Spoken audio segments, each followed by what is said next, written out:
Okay, good morning, everybody. Welcome to the session on lighting India. My name is Gavin Wilson with the IFC. Our mission is to alleviate poverty. We do that by investing in sustainable business models. A couple of the issues we're particularly focused on are access to finance and access to power. Yesterday in this room, we heard about the new government's policy on access to finance. If I heard correctly, I think it's the case that Prime Minister Modi had personally written to every bank employee in the country to have them focus on access to finance.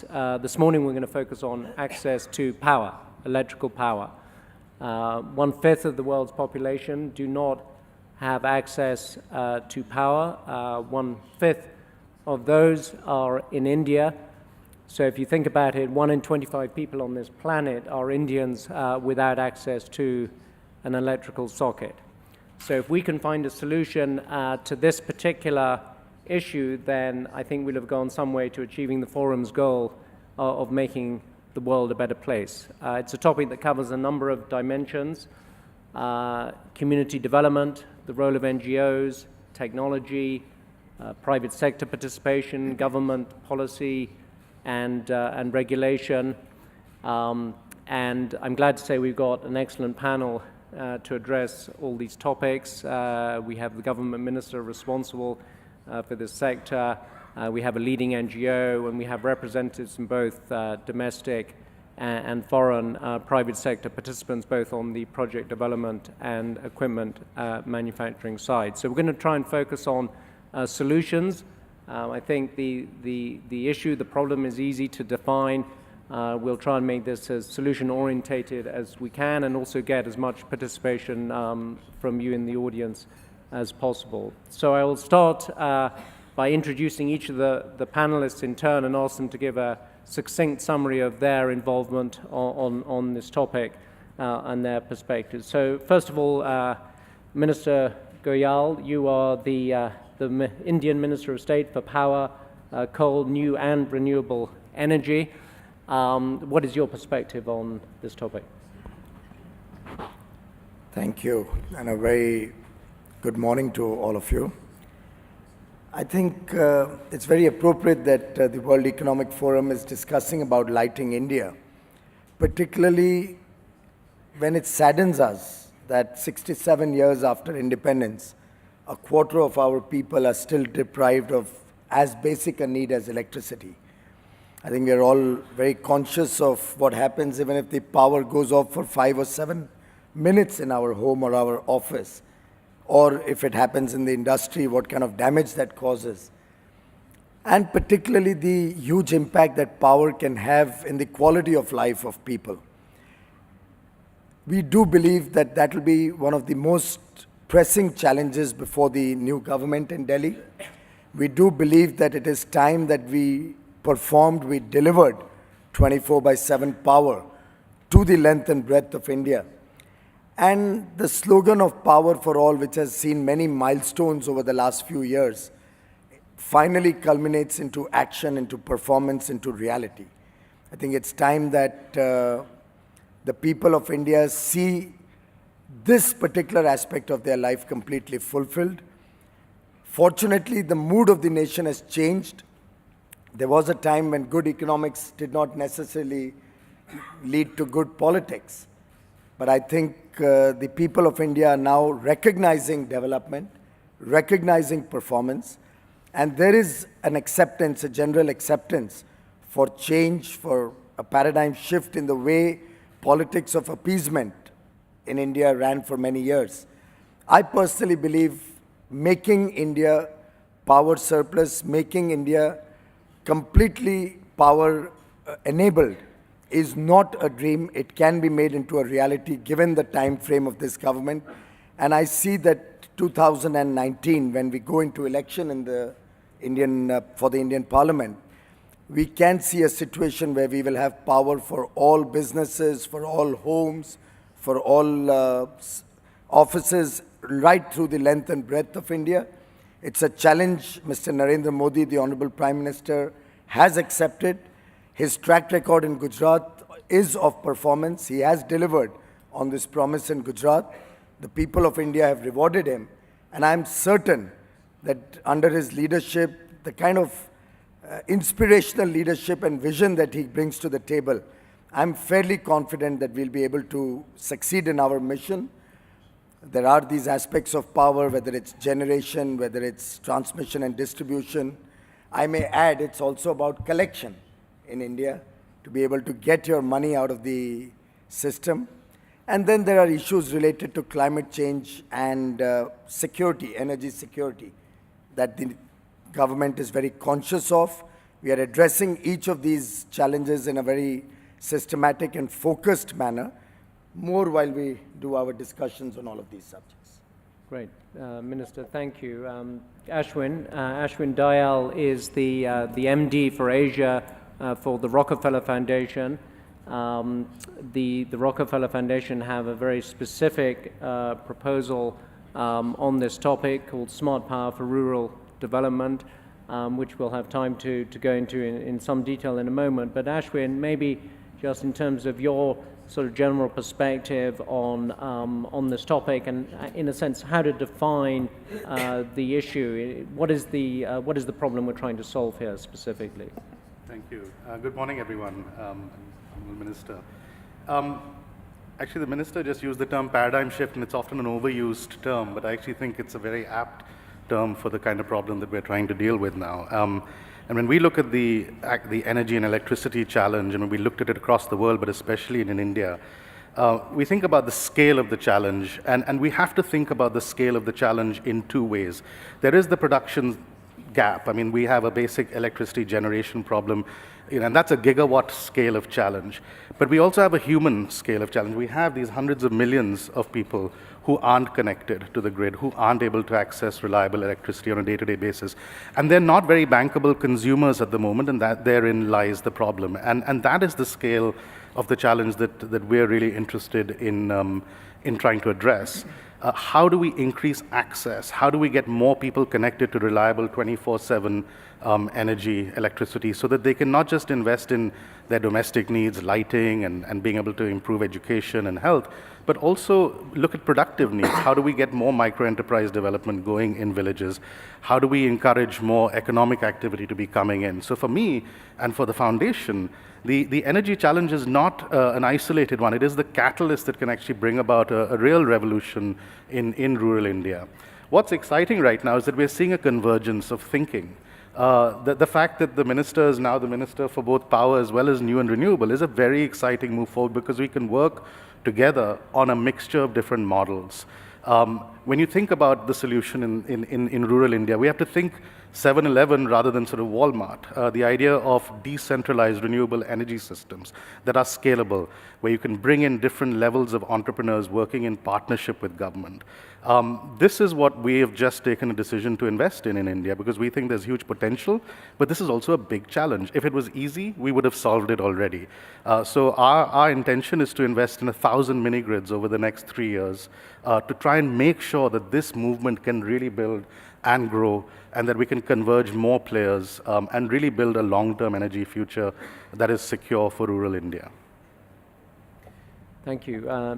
DK Kim is MD for the Hanwha Group and also the Chief Commercial Officer for Hanwha Solar One. So DK, part of this topic is the energy mix. Maybe you can sort of give us a perspective on the role of solar as part of the solution here. Okay, thank you. Good morning. So from the Hanwha Group perspective, I think we look at this issue from 3 different lenses, because I think because we're a diversified conglomerate based out of Korea, Hanwha has a life insurance division, which is the second largest life insurance company in Korea. And we look at, from a life insurance investment perspective, power is a very attractive investment vehicle for long-term yield. And also, but also from a equipment manufacturing and development and EPC perspective, solar has been our main focus, where we've been trying to develop projects and run power plants around the world. So I think, as we look at solar energy, I think most people know the big benefits of solar, but I think particularly in the Indian sense, I think one thing we can talk about is the deployability. I think solar could be deployed in months rather than years.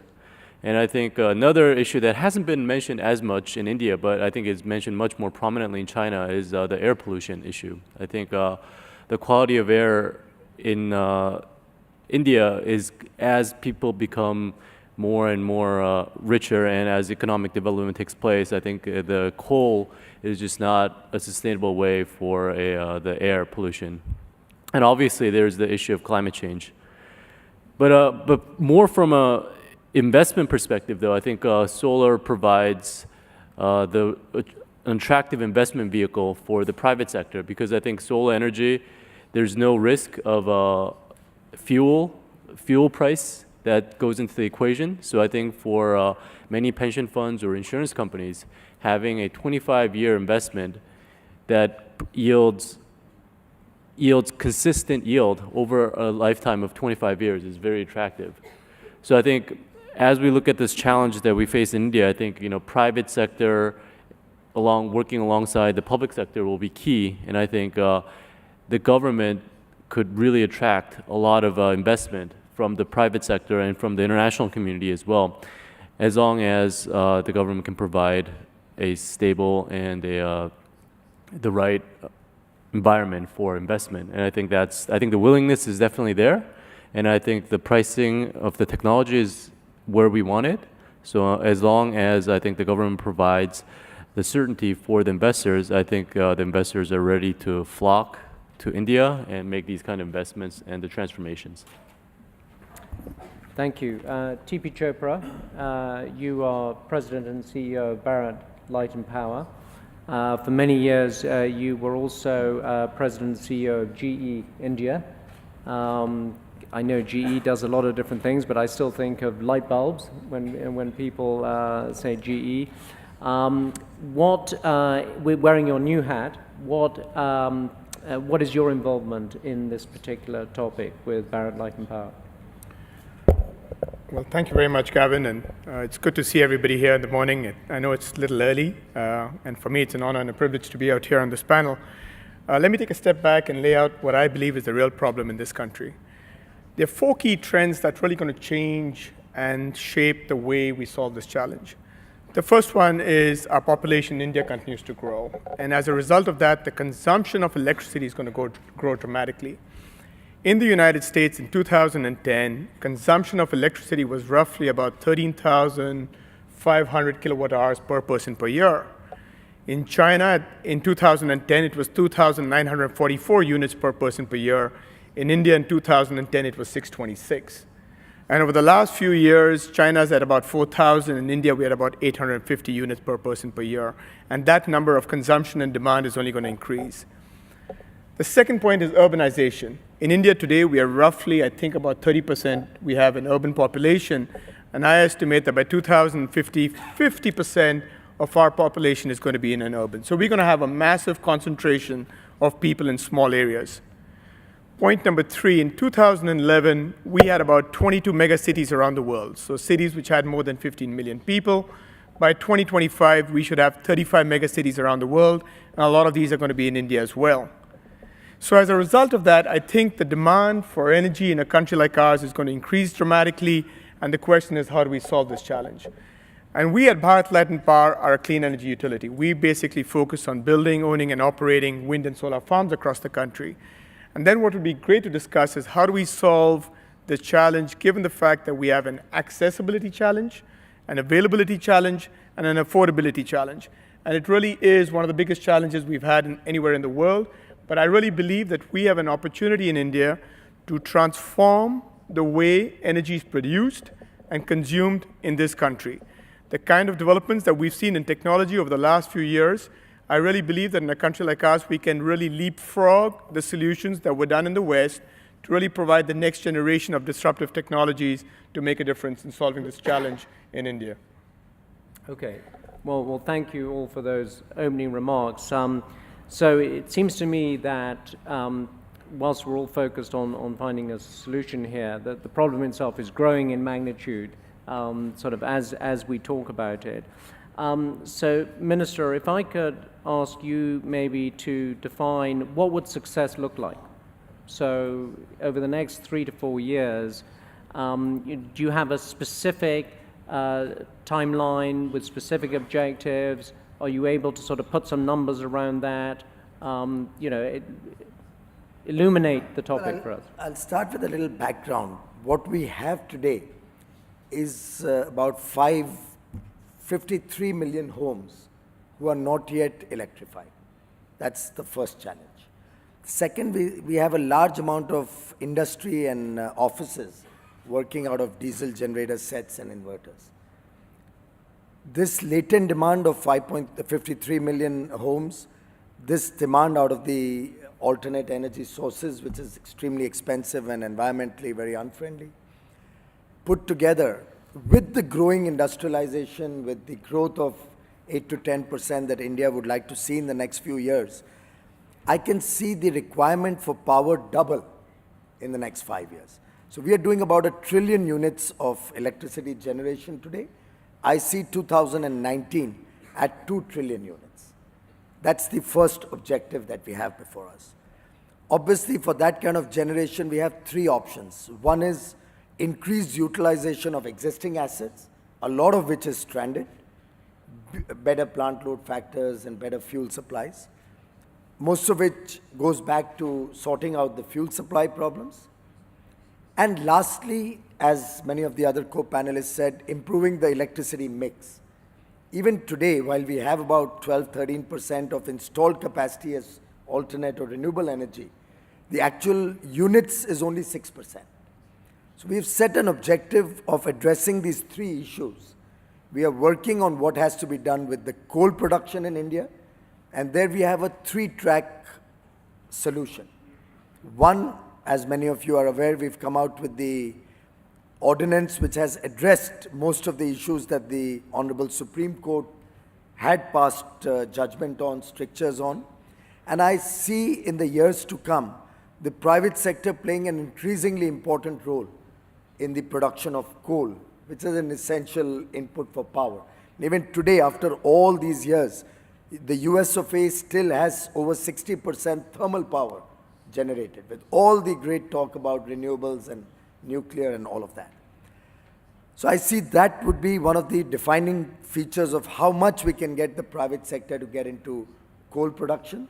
Simultaneously, we are not leaving Coal India to its problems. We are addressing those issues. And I see Coal India production doubling in the next 5 years. It makes about 500 million tons, hopefully this year. We do 1 billion tons in 2019 is our effort, and we are working systematically to a plan, which involves a lot of technology upgradation. It involves opening a lot of new mines which are available with Coal India. So on both tracks, the increase in Coal India's output, the increase in private sector engagement, and lastly on gas, we have come out with a revised pricing. We are open to newer developments, newer discoveries in gas, and we are looking at ways to get the gas plants back on stream. Given all of these 3 things, I'm confident that the fuel supply problem of the power sector would be addressed in a large manner to enable us to almost increase the existing capacity utilization by about 50%. So that would be one element of growth in the generation sector. Considering the environment, climate change issues that Mr. Kim just flagged off, we are conscious that renewables cannot go at the pace at which we go. Solar, for instance, after all these years, is still 2,900 megawatt. And the plan that we have before the nation is 20,000 megawatts, 20 gigs by 2022. Now, that's something which was not acceptable to us. Mr. Modi's had a good track record in Gujarat. It's amongst the largest producers of solar. As you rightly pointed out, solar has come down very close to grid parity now. And we have redefined our objective to see if we can do 100 gigs of solar by 2022. So we've changed the paradigm, as you mentioned, by a 5x. And we see that as we look at economies of scale, better technologies, for which India is investing in research also. We've just flagged off a project with IIT Jodhpur to look at solar thermal and to see how it can be made more cost effective. So using solar as a platform which also helps the energy security, the fuel security, and climate change issues, we are looking at expanding that 5x from what the original target was. We understand the concerns came as raised. We do understand that the solar generation will have to be sustainable on its own and have bankable power purchase agreements. So I'm focusing more on providing long-term 20, 25-year bankable power purchase agreements. I think that's the key to the success of the solar story. Subsidies is passé. I don't think subsidies can make any industry survive. Certainly not at the levels at which we are talking of. I see large investments coming in also in wind, having reintroduced the fiscal benefits that were earlier available. The Honorable Finance Minister is seized of the concerns of our Make in India program, and we are sorting out some inverted duty issues that were bothering the local manufacturers. And I'm very happy to inform all of you that the solar manufacturers in India have really have measured up to our expectations. When we had a dialogue, and we had a very free and frank dialogue with the manufacturers about the anti-dumping duty which would have been imposed in August, given the fact that we inherited a ruling by the erstwhile government that there should be an anti-dumping duty. Now that would have killed the solar mission of India, and it would have completely killed the competitiveness of this industry. So we are working on two tracks. We are strengthening domestic manufacturing, but we are allowing international competition to keep costs low. And I'm very happy that the solar manufacturers, suo motu, on their own, withdrew the anti-dumping duty request. It's almost a first, at least in India, I don't know about anywhere else in the world, where a duty which has been approved or adjudicated by one arm of the government has been asked to be withdrawn by the petitioners themselves. So just to demonstrate that we are sincere, both in our Make in India program and in our Power for All program. Okay. TP, you mentioned in your opening remarks accessibility, availability, affordability. I'd just like to focus on the accessibility part of that for the moment. We heard the Minister talk about the energy mix and both sort of base load as well as the increasing role of renewable. From your perspective as a renewable player, do you have a solution for the accessibility issue that goes beyond simply more availability and use of broader set of technologies? No, absolutely, Kevin. I think, like I said in my opening remarks, that technology has developed so much over the last couple of years, we can solve the problem fairly well. So I think if you think about it, in 2000 globally, we had about 10 gigawatts of distributed energy. In 2012, there's 70 gigawatts of distributed energy around the world. So distributed energy is growing dramatically, costs are dramatically coming down. So as a result, what the minister said, 20-25% of our households don't have access to energy. I really do believe two factors are going to drive that. One is the significant decline in the cost of solar. Till about 5 years ago, solar was about $6 a watt. Till about 3 years ago, it used to be about $3 a watt. Now it's 55 to 65 cents a watt. That dramatic compression in solar prices has never been seen in any other technology in energy anywhere in the world. That combined with the decline in prices of storage technologies. Storage technologies haven't come down to a point which still makes it financially viable from an affordability perspective in our country yet. But it's the holy grail, and every large corporation in the world is investing millions, if not billions of dollars to really crack the code on affordability of storage. So I think once we have a cheap solar solution, along with storage, I think we can really solve that crisis. The second point is the bringing together of communication and technology along with hardware. We are hardware guys. We used to design turbines, and we used to make all the technology that goes into power plants. But what we've done is shown to the world that we can take the advantage of computing power, bringing it together with hardware, and really changing the paradigm of way energy is produced. So let me give you a quick example. On our wind turbines today, we are actually monitoring over 100 parameters live via the satellite on the cloud server. That data finally comes into our control center, where we do all the analytics, convert them into algorithms, and now we're able to predict very precisely that 100 hours from now, I'll have a gearbox failure or a generator failure. And as a result of that, we've increased efficiencies of our turbines dramatically. Now, we can do that same thing for distributed energy. Imagine a grid where all the little pockets of power centers or power generators around the country are now talking to each other so that you have an efficient grid. So that can dramatically reduce the amount of money and capital we need for large power plants. We can make our system more efficient, and we reduce the losses in transmission and distribution around the entire country. So I think those are going to be two dramatic changes. The challenge we're going to have in this country is really this. I always believe that it's less about technology, it's more about the business model. I think the minister alluded to the fact that collections are going to be a challenge for us. So I think if we can get the business model right, I think folks like us in technology can roll this out across the country fairly quickly. Okay, TP, if I could just press you on one aspect of what you just said. It sounded to me like everything you just said was connected to the grid in some way. And on the issue of accessibility, the 300 million people in this country who do not have access to power, obviously a large proportion are rural and do not have access to the grid at all. So there needs to be some sort of off-grid solution. Is that an area that you're also working on, or is that somehow or other adjacent to the kind of issues you were just talking about in terms of, you know, increased affordability, improved technology, better sort of base load, et cetera, et cetera? Kevin, we're going to need it all. There's no going away from the fact that base load is going to be thermal, right? That's going to be the fact of life. 50 or 55% will have to come from thermal, and obviously once we have gas in our country, it'll come from gas-based power plants. However, the cost to make the grid, to get to those 400 million people, will not be cost beneficial for the country to invest in making the grid get to those few people out there in the villages. But like I said, with fuel cells coming in and solar coming in, we can create these distributed energy pockets around the country. But what is really exciting is this. Today we have machines that are talking to control centers. Think of a world where these distributed grids are talking to each other.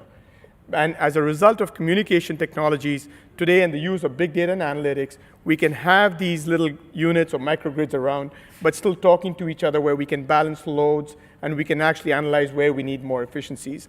So I really believe that the future is now about a world where all of us in this room become not consumers of energies, but prosumers of energy. Each one of us in this room can become consumers along with producers of energy and actually supply the excess power that we're producing back into the grid. And that's going to change the paradigm of energy around the world, given the fact that it's going to destroy the entire utility business model if that's what becomes reality. And we can do it in a country like ours. So that's what I'm saying. That's what I think is going to be the future in this country going forward. Okay. So Ashwin, you mentioned that your target was to reach, I think, 1,000 villages in 3 years. So first of all, how many people does that equate to, and how are you going to do it? Well, it roughly equates to about a million people. I think the point, though, just to build on what TP was saying, is that, the models are evolving very quickly because the technology prices are evolving very quickly. The availability of different types of entrepreneurs who are actually willing to enter this space is changing very quickly. I mean, if you think about a mini grid, you're talking about a very small scale installation. You're talking about, serving 250 households, maybe 10 or 15 micro enterprises, and then maybe a tower, for example, a cell tower that's currently operating on diesel. Now, the problem is that with the access question is everyone wants power, everyone needs power. There's a willingness to pay because people are paying for other expensive solutions, kerosene, diesel, whatever. But demand is thin. So we need an approach in which we can really converge a set of different players at the same time. And this is what we're really focusing on. So we've been talking with 7 or 8 different energy service companies to see how can we work with you to create the incentives required, commercially scalable, but at least get a head start in terms of some of the early de-risking that's required, say taking a clustered approach to where you locate and reducing the OPEX costs, for example. We've been working with the cell tower company, so there's a green tower policy or a guideline on that saying, well, instead of just greening the tower, why don't you become an anchor customer for a small producer? Right? So your goal is still to green the tower, but you don't have to do it as a standalone thing. Creating an anchor customer gives a big fillip to the business model. So there's a set of different things that we can do to bring this together and actually roll this out over the next few years. We'll have 30 plants up by the end of this year, and I'd love to have the minister come and visit and look at how that can work as a solution. The real challenge, though, that sits alongside the business model is the uncertainty. So when we talk about grid and grid interactive policies, we need to know, and when we talk to investors as well as entrepreneurs, their absolute question is right now, what will happen in 4, 5, 6 years? What will happen to my investment? Where is the interactivity of policies? And there are some draft guidelines. There has been quite a lot of thinking done about that. And I think we have the opportunity now to pilot some grid interactive schemes and actually see how we can build a mix of different approaches over the next few years. Do you need any changes in regulation or government policy to enable you to achieve what your objectives? I think we're headed in the right direction already. I'm not going to try and advise the minister on policies, but there's a few things that are happening, and I think we need to accelerate those. One is we do need to actually plan together. We actually need to take a cluster and site approach and say, okay, if we're going to do 1,000 mini grids in Bihar or in Eastern UP, how are you actually going to roll that out, and how do we get a clear pathway for identifying locations and sites? Because often it's unclear when the grid may or may not arrive. So deal with that uncertainty. The second is, as I mentioned, there has been some thinking done around off-grid policies that can then be eventually made interactive, including things like tariff equity, et cetera, down the road. So, there are ideas out there. The ministry is very aware of those. We've been having conversations with both ministries, which are now sort of under one leadership, which is wonderful. And I think now we just need to get to the point of really articulating that and converting that into very clear operational guidelines and to start piloting things on the ground. I think the solutions now, we know what they are.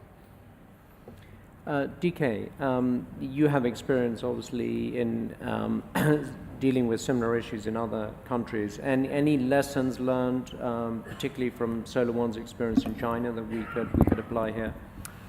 I think as we look at the Indian market, I think there's a couple things. One, I think the lowest hanging fruit is clearly the diesel generation. I think even now you could have a battery system with solar and we would still be able to replace diesel at an affordable cost. I think, as it was mentioned before, I think bankability is the key issue. I think we can make these investments, but I think the cost of capital would still be too high to justify the investments, just because I think many of these off-grid consumers would be not creditworthy at all. And I think that's where there's this big mismatch. I think in the global market, I think there's plenty of investors who would seek any sort of yield over 25 years. And I think it would be a dream come true for these investors, but they're just not as comfortable investing in these risky assets. So I think the key here would be the focus on the lowest hanging fruit, which is clearly the diesel generation. And I think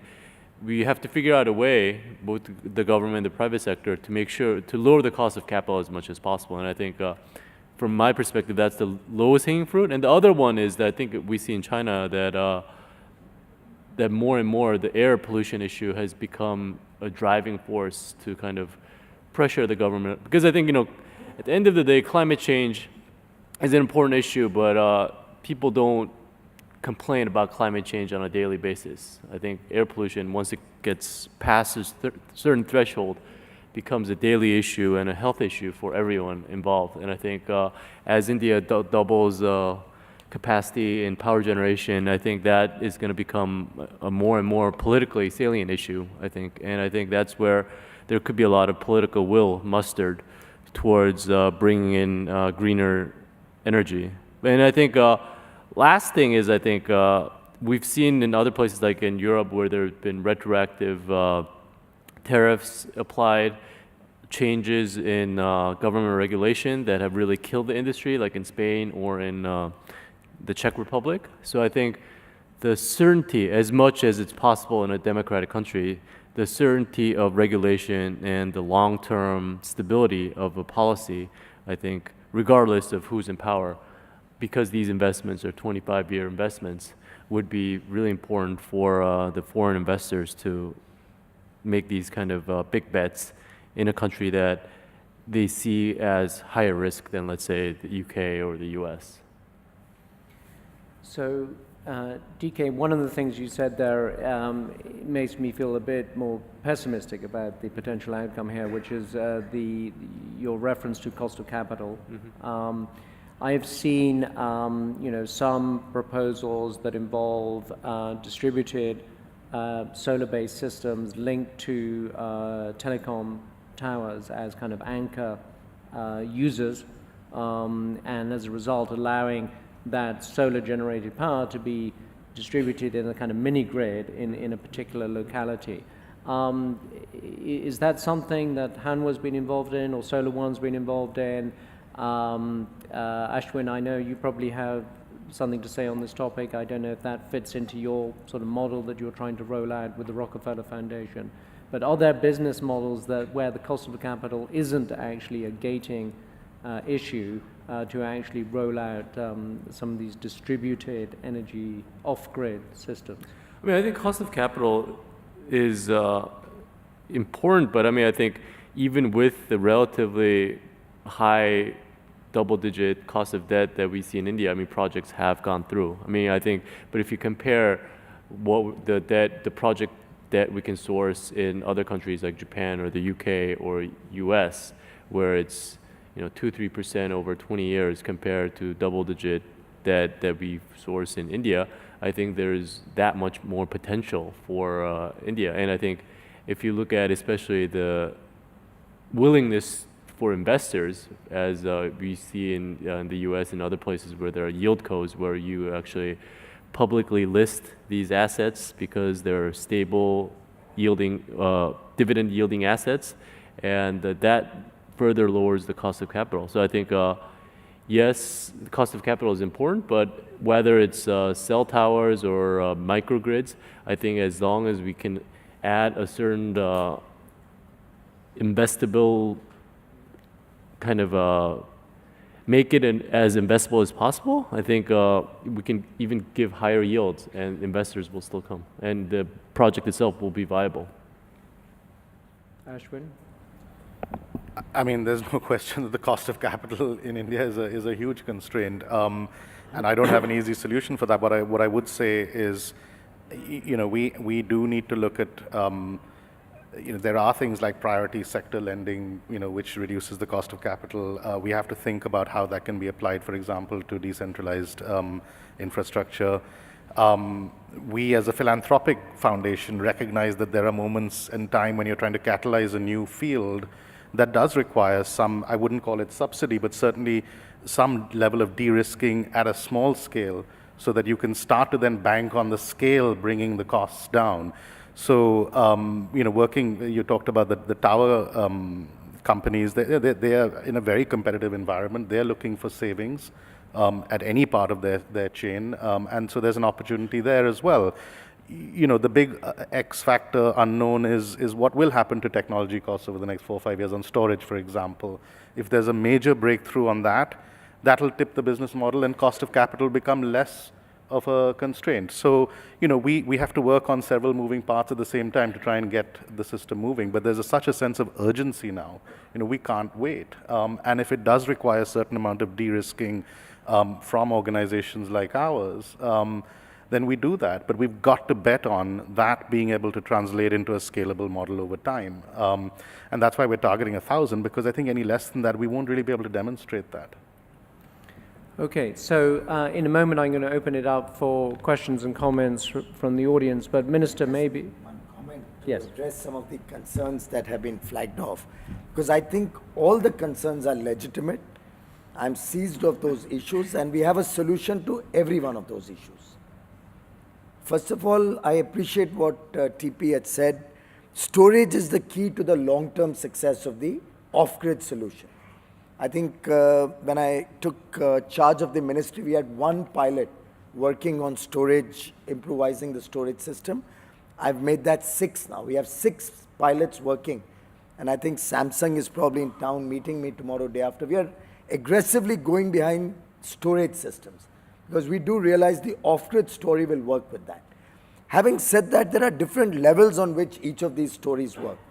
Off-grid, for example, has great potential for the remote parts of India, the tribal areas and all, where we will address the challenge of 24/7 over 5 years, but maybe to address the immediate challenge in the next 12 months, I may look at giving them a completely off-grid small panel with a 4-hour battery backup, at least so that he gets some light and fan and a mobile charger and maybe a television set so he remains connected with the world.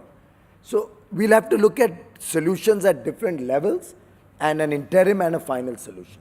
But certainly storage and cost of capital are issues I'm seized of. In terms of cost of capital, I believe subsidies and any of those other interventions are not going to be the solution.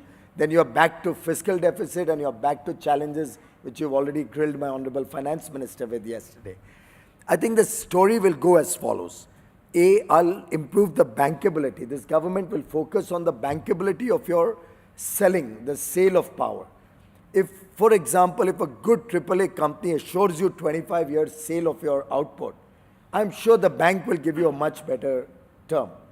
I'm quite sure, given the sincerity of purpose and the plans that the government has on setting right the fiscal problems, the current account deficit, the economic growth model, I'm quite confident interest rates will start correcting themselves, as well as exchange rate stability will bring in a lower hedging cost.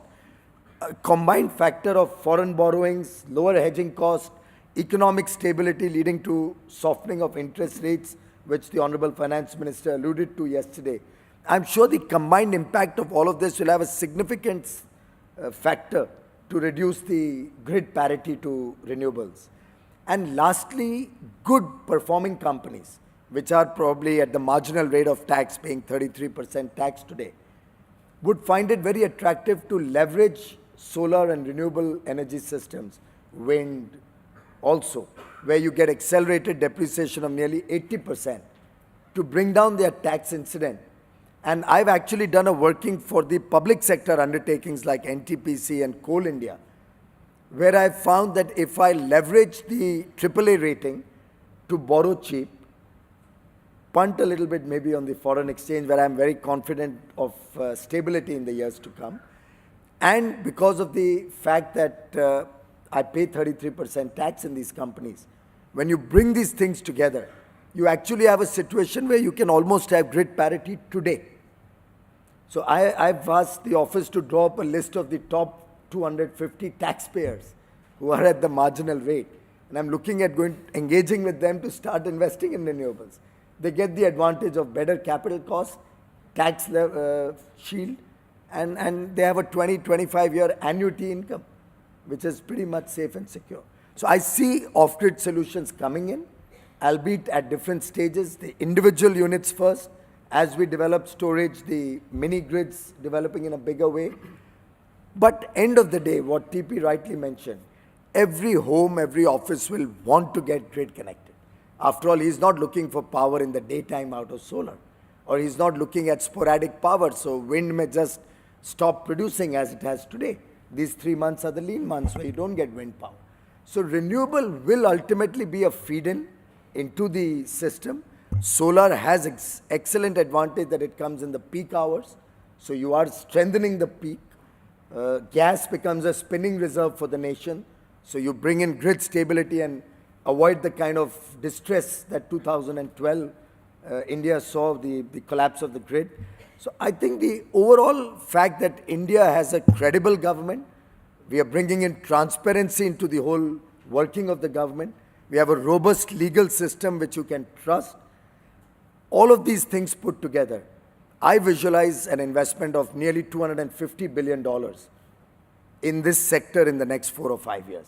At least $100 billion coming in the renewable space, another $50 billion coming in into transmission and distribution, where we are gradually moving at creating a national grid where power can seamlessly flow.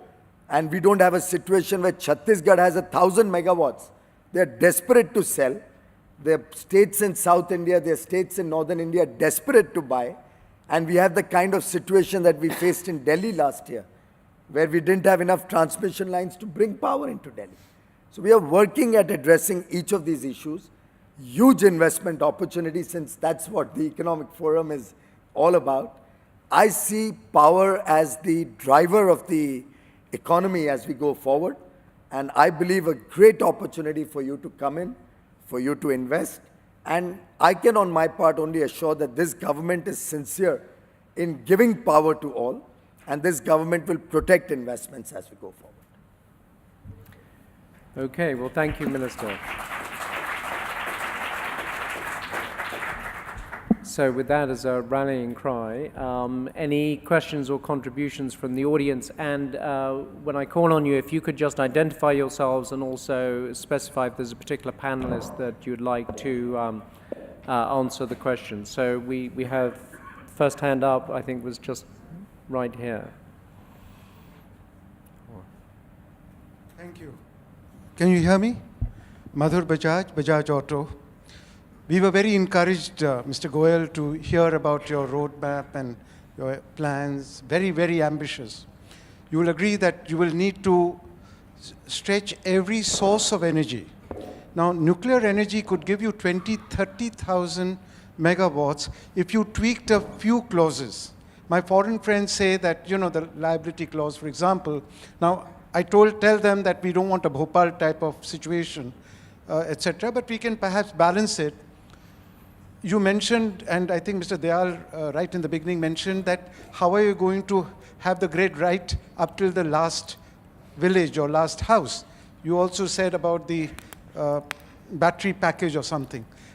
Again, there is a technology where a small little waterfall can give you a mini hydroelectrical possibility. We need to decentralize this.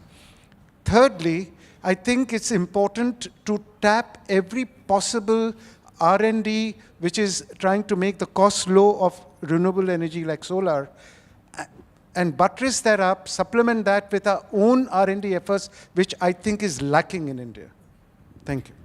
Great. So I think we'll take two or three in a row. Yes, there's a woman there towards the back, halfway back there. Hi. Hi, Mr. Goyal. I'm Amy Kasman from the Financial Times. You mentioned the 2012 grid collapse, which those of us who were here remember quite well. I want to ask you, do you still feel that India is as vulnerable now to a similar type of collapse as it experienced? And what steps, what's your diagnosis of the health of the grid? I mean, we've talked a lot about the people who are not on the grid, but what about the health of the grid that, for the people who are connected to it? And what measures do you envision going forward to ensure that a similar collapse doesn't recur? Thank you, and hi, Ashwin. Okay, so question here, microphone, please. Good morning, I'm Ratul Puri from Hindustan Power. My question is addressed to Minister Goyal. Firstly, Minister, congratulations. You inherited a very difficult set of challenges when you took over, and in a very short period of time, your government has addressed many of them. One of the big challenges I think India is going to face over the next 5 years relates to the dysfunctional intermediary that we have, the financial health of our distribution companies. I believe you will sort out the coal supply issue shortly. I believe you will sort out and bring a lot of generation capacity on stream. But I believe one of the big challenges we as a nation need to address is the financial health of our distribution companies. Specifically considering the federal nature of our country, the division of power between the center and the state. Can you talk to us and tell us a little bit about how you plan to address this specific area by 2019 to make the Honorable Prime Minister's goal of 24/7 power a reality? Thank you, sir. So, Minister. Yeah. Thank you. Madhur Bhai, very clearly you are spot on. Nuclear has potential. It has opportunities for India. And this government is considering all options. The mini hydel was a brilliant idea. I'll look at that. I've not yet looked at that at all. But nuclear, we are seized of the problem. We are already trying to see how we can address the civil nuclear liability restrictions. Obviously, there was no other way at that point of time because the law of torts would have in any case prevailed. So whether you had provided any restrictive clause or no was not going to make any difference. Having said that, we are still looking at whether there are insurance mechanisms by which we can overcome that. I would still urge any nuclear experts in the room or who hear this, that we are still looking at hearing what is the life cycle cost of nuclear energy. I have said this on more than one occasion in public forums, in private discussions with visiting teams, but I have yet to get a real feel of what would be a life cycle cost right up to decommissioning. And I'm told that even America has not set up any nuclear plant in the last 30 years. Many European countries are discontinuing. I just want to be sure, and this government would like to be cautious, that we are not being saddled with something only under the garb of clean energy or alternate energy, something which the West has discarded and is sought to be brought to India. I'm not alluding to any allegation of any sort, but I'm just flagging off that we yet need to get comfort and be clear what we are getting into. In terms of R&D, I recognize what you said. In fact, when I became a minister, one of the comments I made in a public forum was there's no budget for R&D. And everybody was aghast. They said, oh my God, this government doesn't want to do R&D. I said, no, what I mean is there's no limit to what we'll do. Budget is a limiting factor. I said it is unlimited. We'll spend what it takes. And when Dr. Anil Kakotkar, the former atomic energy chief, at a lunch, mentioned to me that there's a 200 crore project for research in solar thermal, which has been lying in the files for 2.5 years. This government took 30 minutes to approve it. I told him, leave the lunch, go to the NTPC. They sorted out in 30 minutes and they've kick-started that project to do research in thermal solar. So we are completely and fully committed to R&D. I would urge you to bring in more projects. I said storage we are working on, but we are open to all sorts of R&D. Ma'am, you talked about the grid collapse.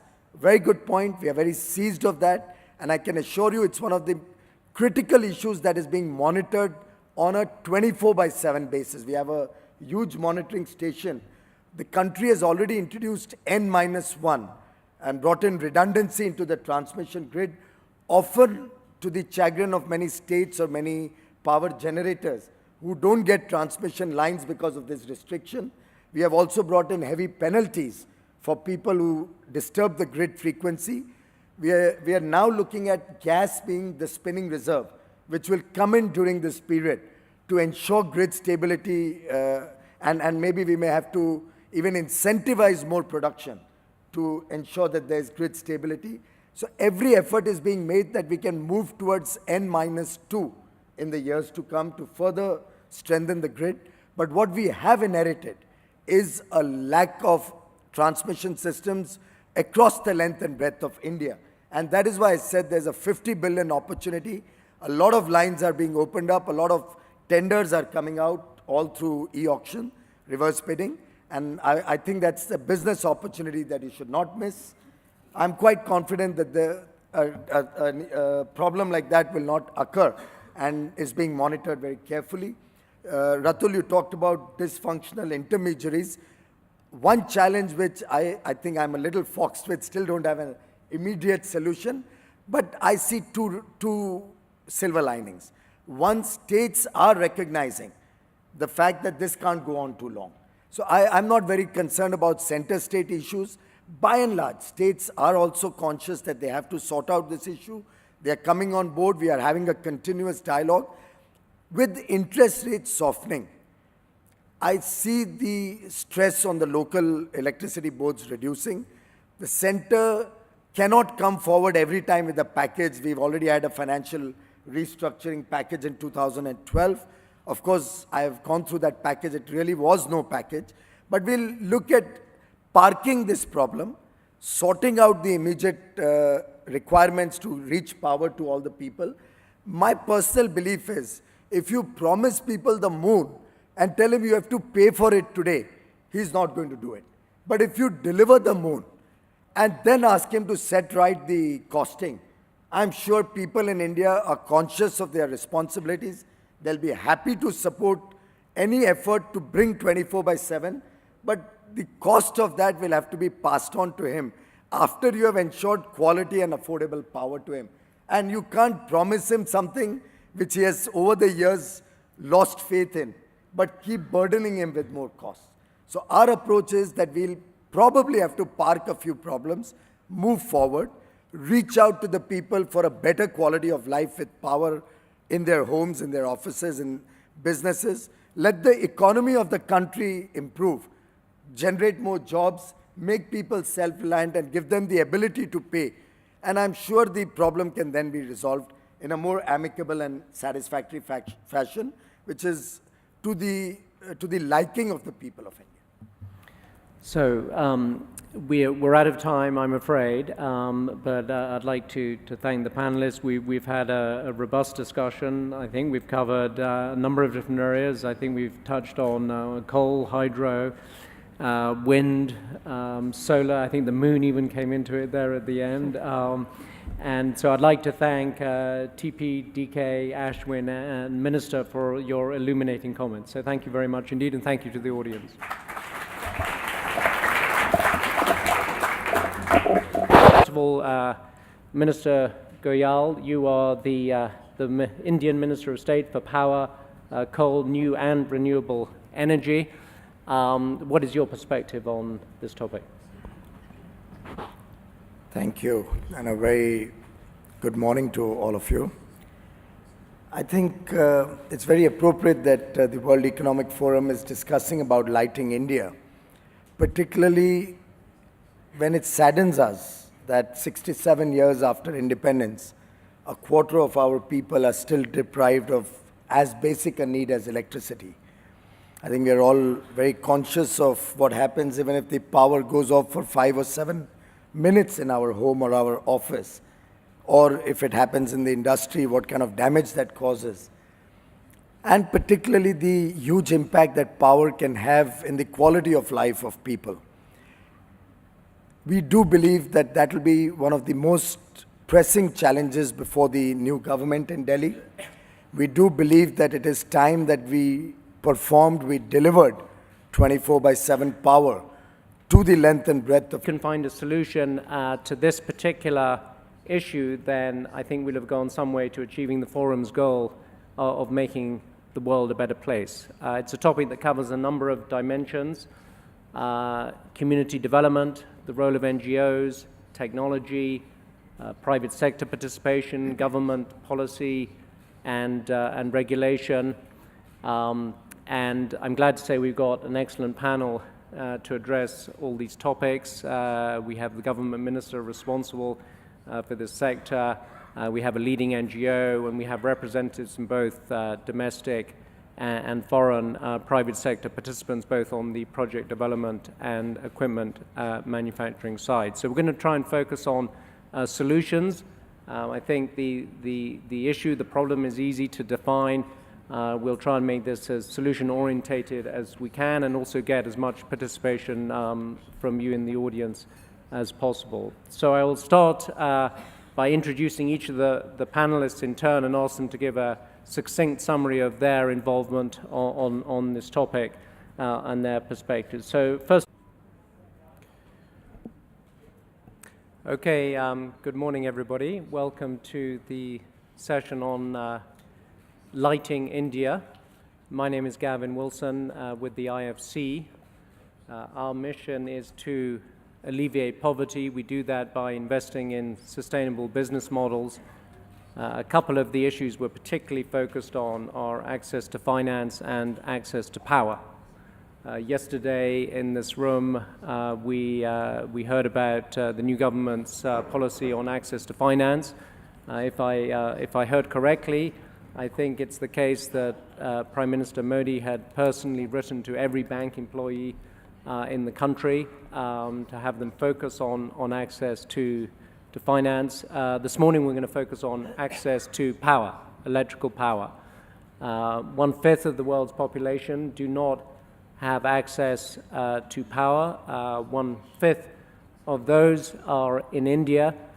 So if you think about it, 1 in 25 people on this planet are Indians without access to an electrical socket.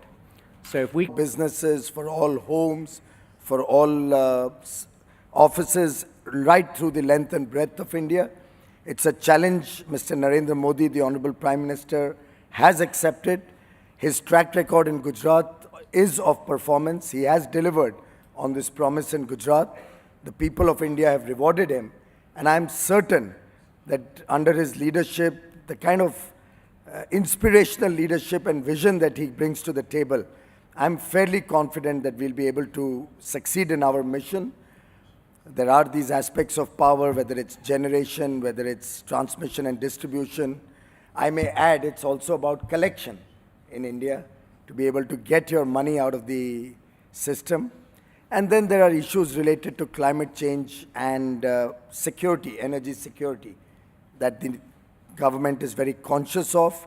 We are addressing each of these challenges in a very systematic and focused manner, more while we do our discussions on all of these subjects. Great. Minister, thank you. Ashwin Dayal is the MD for Asia for the Rock. India. And the slogan of Power for All, which has seen many milestones over the last few years, finally culminates into action, into performance, into reality. I think it's time that the people of India see this particular aspect of their life completely fulfilled. Fortunately, the mood of the nation has changed. There was a time when good economics did not necessarily lead to good politics. But I think the people of India are now recognizing development, recognizing performance, and there is an acceptance, a general acceptance for change, for a paradigm shift in the way politics of appeasement in India ran for many years. I personally believe making India power surplus, making India completely power enabled is not a dream. It can be made into a reality given the time frame of this government. And I see that 2019, when we go into election in the for the Indian Parliament, we can see a situation where we will have power for all